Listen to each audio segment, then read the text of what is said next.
Hello everyone, Step here for gathering information. I recently went to the Guilds of Ravnica pre-release. In fact, I went this past weekend, and I opened a Selesnya pre-release pack. So, come join me while we unbox it, have a look at the contents, have a look at my deck, and I'll tell you all about my pre-release experience. Let's jump right in. Okay, so we have the Guilds of Ravnica pre-release pack in Selesnya. We have Vital, Abundant, United.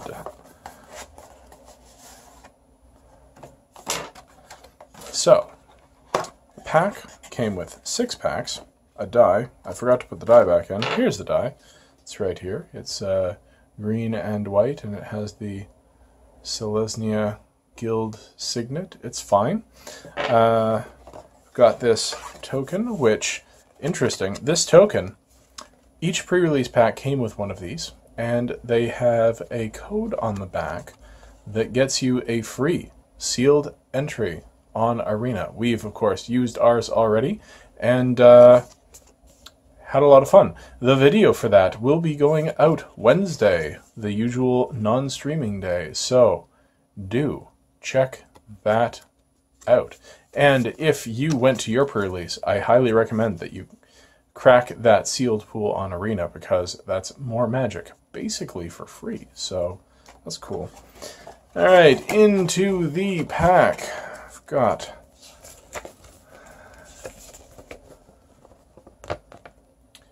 all living beings are stronger together than alone. Witness a colony of ants, or a pack of wolves acting as one. When city dwellers forget this amid their buildings and possessions, they deny themselves the greatest power and joy our world can offer. We are the glorious might of unity, the beating heart of Ravnica itself. We are the tenders of every sacred root and leaf, the shepherds of life in all its forms. Those who threaten us face the wrath of all nature. We are the Selesnya Conclave. And on the back, of course, we've got the building a pre-release deck. You've got the building structure, 15 to 18 creatures, 5 to 8 other spells, varying mana costs of cards to look like a curve, 17 lands. When in doubt, ask for advice, and, you know, that's pretty decent advice for someone who's never played a sealed event before, or limited. So, we are going to have a look at this pool, and I'm just going to quickly fan it all out, and we'll get back for the details in a mo.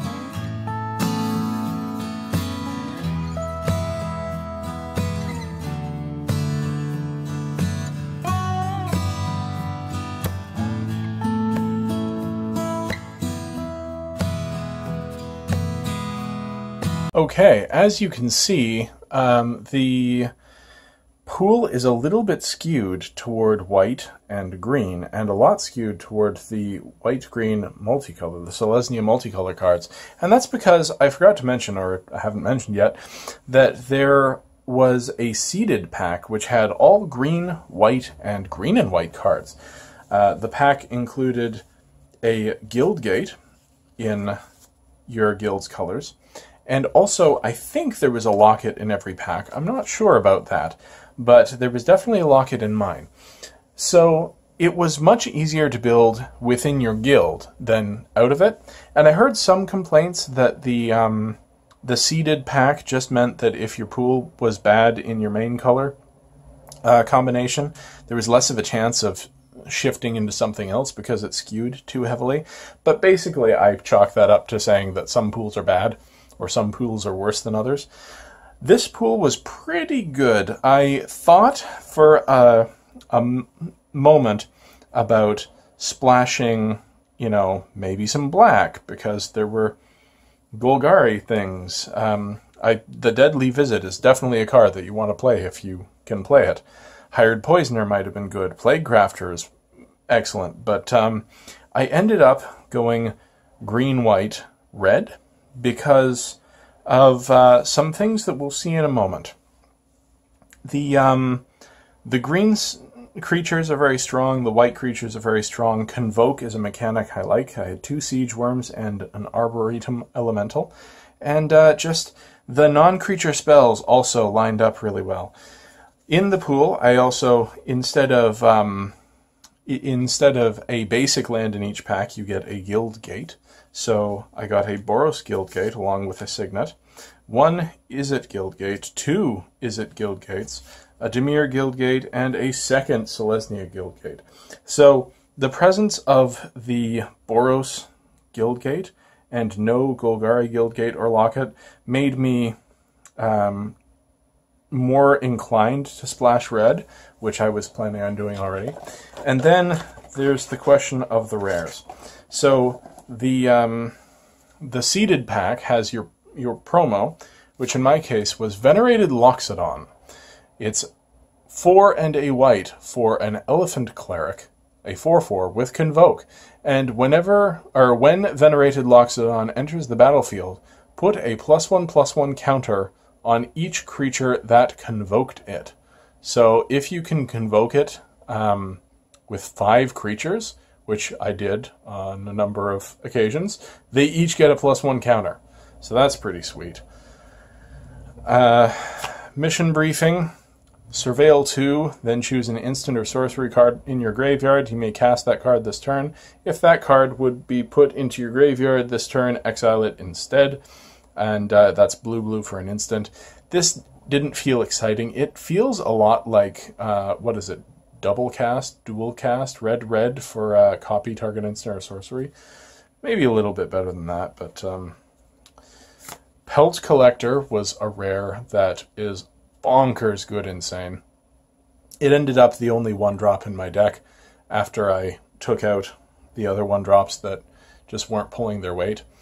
1/1 for green, Elf Warrior. Whenever another creature you control enters the battlefield or dies, if that creature's power is greater than Pelt Collector's, put a +1/+1 counter on Pelt Collector. As long as Pelt Collector has 3 or more +1/+1 counters on it, it has trample. So yeah, this was a 5/5, a 6/6 in one game. It was very good. Vivid Revival, 4 and a green for a sorcery. Return up to 3 target multicolored cards from your graveyard to your hand, then exile this. So draw up to 3 seems like it might be okay. I never got a chance to try it. It just didn't make the cut. I thought about siding it in against Golgari that had like unlimited removal, but it was just not quite there. The other, I'm going to skip over Boros because those are the rares that I did run. Charnel Troll, 1 black-green for a 4/4 with trample in Golgari. At the beginning of your upkeep, exile a creature card from your graveyard. If you do, put a +1/+1 counter on Charnel Troll. Otherwise, sacrifice it, and then pay black-green, discard a creature, put a +1/+1 counter on Charnel Troll. So this could get big. This could be powerful. This could be potent. I didn't want to run it because I wanted my creatures around. Even the little ones turned into mana elves with my big convoke spells. So it was not as tempting as the red. And for the red, you may have counted the rares. There have been 5 so far. We're going to see a 6th. Deafening Clarion. 1 red, white, sorcery. Choose 1 or both. Deafening Clarion deals 3 damage to each creature, mini board wipe, or creatures you control gain lifelink until end of turn. Having a board wipe that you have the possibility of using in a different mode if you're ahead on board, this is super powerful. This is fantastic in Borlesnia, Selesnos, in Naya. And I was happy every time I saw it. I was digging for it in one game just because I needed to Alpha Strike, trade off a bunch of creatures, and then not die on the crackback so that I could kill my opponent next turn. And that's what ended up happening. And also, one more rare, I've got Tajik, Legion's Edge. 1 red, white, for a legendary creature, human soldier. He is a 3/2 with haste, and mentor, and foil. Just, you know, foil. Prevent all non-combat damage that would be dealt to other creatures you control. That is a super strong line of text. It's much like giving all your things hexproof with Shalai. It's just, you can drop this and then hit with it right away. And I know a 3/2 isn't impressive. You can run into a 3/3 and die. He doesn't have first strike, but you can pay red-white and give him first strike until end of turn. And he's already probably pumped up your 1/1 into a 2/2, your 2/2 into a 3/3, so this was the main reason I decided to splash the red. This and Deafening Clarion were great. So, that's about it for the pool. Let's lay out the deck and see what it looks like. So this is the deck I ended up in. It's, as you see, green-white, splashing just a little bit of red. I thought the red splash was worth it, and as it turns out, I was right. The twice that I actually drew Tajik, he was great. He ate a removal spell, or he got in before eating a removal spell, and the other time he ate like 2 or 3 creatures before finally eating a removal spell. I had 3 red sources only, but that was fine. And the Deafening Clarion in my first round that I lost, it kept me going. It blew up basically my opponent's entire board and let me rebuild. I did end up losing that. It was a grinding match against the Golgari deck, but I feel like I could have won it. So it's not anything... there weren't any holes in my strategy, except maybe the whole deck is kind of built around the top end Convoke, like Convoke, Convoke, Convoke, Convoke, Convoke. I think, yeah, Conclave, Tribunal, and Pax Favor both Convoke. But I found there were very few times that I didn't want to either jam in with all my creatures or leave them up to block. Like, Pax Favor is great to Convoke with on blocks because you can block and then Convoke it out. Conclave Tribunal, I did Convoke it once to make it cost 3 mana so that I could also play a creature. And Arboretum Elemental, I Convoked. That's the only way I got it out. And Siege Worm, I usually tap 2 things. Venerated Loxodon was the only thing that I always Convoked as much as possible. In fact, in my very last match, I was trying to figure out how many creatures I wanted to leave up, and I ended up paying for it entirely with creatures. So I left myself with 2 blockers, and at 7 life, and I'm like, well, if he can kill me here, he can kill me. But that left me in the best position to keep going, because Conclave Guildmage just kept making 2/2 Elf Knights. Pelt Collector was very strong. The Conclave Cavalier never actually died, period. I had it several times, I played it. It either got exiled by a Conclave Tribunal, which is fine, or they just didn't block it, or they Luminous Bonds it, or, you know, something like that. And I guess the fact that that they knew I was in Convoke, made them not want to give me the extra two 2/2s. But it was great. The Lidev champions, again, mostly I wanted to swing with my creatures and not tap them, but there were a couple of times when I had like a board full of the 1/1s and I couldn't attack profitably with them, so I would use them with the Lidev champion to pump it 3 or 4 times. Or anytime I had multiple of a 2/2 vigilance or any vigilant creatures, I would attack with all and then tap all the vigilance things to give. At one point I had 2 of them on the battlefield and I gave one +2 and the other +3. And it was, you know, I was winning at that point, but it was partially because of plays like that. I did end up going 4 and 2 with this deck. In basically this configuration, I made a couple of changes after round 1, as I usually did. I brought in Crushing Canopy over... I don't even remember what I was running over it. But I brought it in over a random 2/2 creature.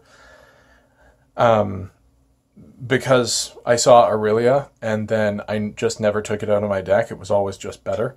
I brought it in against Aurelia, and then in the second game, I didn't see Aurelia, or I think it was the third game. I didn't see Aurelia, but I did use it on a Luminous Bonds on my opponent's side so that I could double block their big 5/5 giant thing and trade basically 3 for 2 myself, but it got me back in the game, and it actually won me that game too, because I had a couple of cards in hand. So, you know, things, and if I could ever get the Arboretum Elemental out, it was very good. It does just trade with a Siege Worm. That's to be noted, but that's okay. So I lost against Golgari and I lost against Boros. And the Boros, they had the 3/3 that has double strike, or 3/3, yeah, the 3/3 that has double strike if you have a gate. And I jammed my worm into it, and every single time they had a Righteous Blow. So, wah wah. But I thoroughly enjoyed my pre-release. I hope you enjoyed yours. If you did, let me know in the comments down below. If you didn't, let me know why. Let me know what you think of Guilds of Ravnica. Let me know what you're looking forward to playing in Draft. Let me know how you're doing and how you like these videos. If you do like this video, you can give it the old thumbs up. That'd be great. Give it some likes, give it some love, give us some love on this channel. If you really love this channel, you should be subscribed to it. Make sure when you do subscribe that you hit that dingy bell, because that will let you know when we upload new videos, which, I mean, we're streaming Monday, Tuesday, Thursday, Friday. We do things like this when we have packs to open. We're going to be doing a bundle unboxing next Monday. We're going to be doing a whole bunch of stuff this week. We've got extra videos planned basically every single day of the week, as well as our streams. So please keep checking in with the channel. And thanks, as always.